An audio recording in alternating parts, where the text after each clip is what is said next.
অনেকের কোশ্চেন থাকে যে ক্যামব্রিজের যেই 10 থেকে আমি যদি 20 এই বইগুলা 11টা বই যদি আমি প্র্যাকটিস করি তাহলে কি আমি ব্যান্ড 7 অথবা কারো ইচ্ছা থাকে ব্যান্ড 8 পাওয়ার 9 পাওয়ার আমি কি ওইটা পেতে পারবো? আমার আনসার হচ্ছে এক্স্যাক্টলি না। কেউ একজন এই 11টা বই প্র্যাকটিস করে ব্যান্ড 8 উঠাবে, আবার সেম বইগুলো প্র্যাকটিস করে আরেকজন দেখা যাবে যে ব্যান্ড 6ও উঠাইতে পারতেছে না। তো এটার কারণ কি? এর মেইন কারণ হচ্ছে একজন হচ্ছে আপনার তার ইংলিশ লেভেলটা আগে থেকে ইমপ্রুভ থাকতে পারে। দেখা যাচ্ছে যে তার ইংলিশ লেভেলটা আগে থেকে ছোট থেকে ইমপ্রুভড।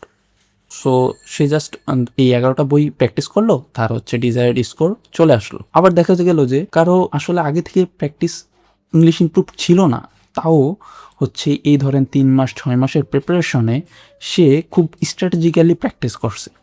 সো সে ধরেন ক্যামব্রিজ 10-এর একটা বই ধরলো, একটা পার্ট ধরলো, একটা সেকশন ধরলো, সেকশনটা ধরে হচ্ছে আগে টেস্ট এক্সাম দিল।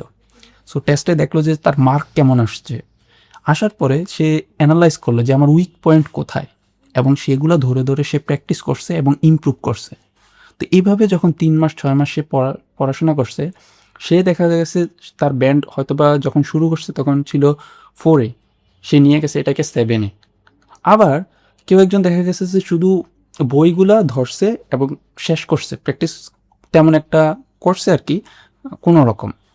ঠিক আছে, সে বইগুলো ধরছে, 10 ধরলো, 10 শেষ করে ফেলছে, 11 ধরছে, 11 শেষ, 12 শেষ, 13 শেষ, এইভাবে একটা একটা করে শেষ করে ফেললো। কিন্তু সে স্ট্র্যাটেজিক্যালি এভাবে পার্ট বাই পার্ট তার নিজের ইংলিশ ইমপ্রুভ করলো না। সো সে দেখা যাবে যে হয়তো বা তারও ব্যান্ড 4 ছিল, বাট সে 6 6.5-এর উপরে আর উঠাইতেই পারলো না।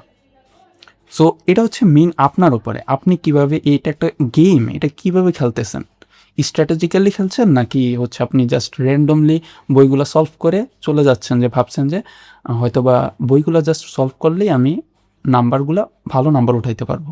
আসলে এটা তেমন না। ইংলিশটাকে ইমপ্রুভ করতে হবে। মেইন হচ্ছে আইএলটিএস এক্সাম হচ্ছে ইংলিশ ইমপ্রুভ করবেন। এমনি আপনি কোশ্চেন ইংলিশ ইমপ্রুভ করবেন অ্যান্ড কোশ্চেন প্যাটার্ন বুঝবেন, আপনি এভাবেই পরীক্ষা ভালো করে চলে আসবেন। সো এই জন্যে অনেকের দেখা যায় যে 1 মাসের প্রিপারেশনে ব্যান্ড 8 চলে আসে। যখন আমরা এসব ভিডিওসগুলো আমরা ইন্টারনেটে দেখি, আমরা মনে করি হয়তো বা ফেক। না, আসলে ফেক না। তার হচ্ছে হয়তো বা আগে থেকে ইংলিশ ইমপ্রুভ ছিল, অথবা কিছুটা কি সে এই 1 মাসের মধ্যে স্ট্র্যাটেজিক্যালি ইমপ্রুভ করছে, ধরে ধরে যেখানে উইক পয়েন্টগুলো ছিল সেখানে ইমপ্রুভ করছে। সো সেইখানে ইমপ্রুভ করাতে তার কি ব্যান্ড স্কোর বেড়ে গেছে। সো আপনার হচ্ছে দেখা লাগবে যে আপনার টেস্ট দিবেন। ফার্স্ট হচ্ছে ক্যামব্রিজ 10 ধরবো, টেস্ট দিব আমরা। আমরা দেওয়ার পরে দেখবো যে আমাদের উইক পয়েন্ট কোথায়, এরকম 2-3টা টেস্ট দিলাম দরকার হয় একটা বই ধরে। তো তারপরে আমরা বুঝে ফেলবো যে এখানে আমার উইক পয়েন্ট, তো আমরা উইক পয়েন্টগুলো ধরবো, প্র্যাকটিস করবো, দেন আবার টেস্ট দেবো, আবার ধরবো, আবার টেস্ট দিব, এইভাবে করে আগাতে হবে। আদারওয়াইজ শুধু শুধু আমরা টেস্ট দিয়ে গেলে হবে না, এতে কোনো লাভ নাই।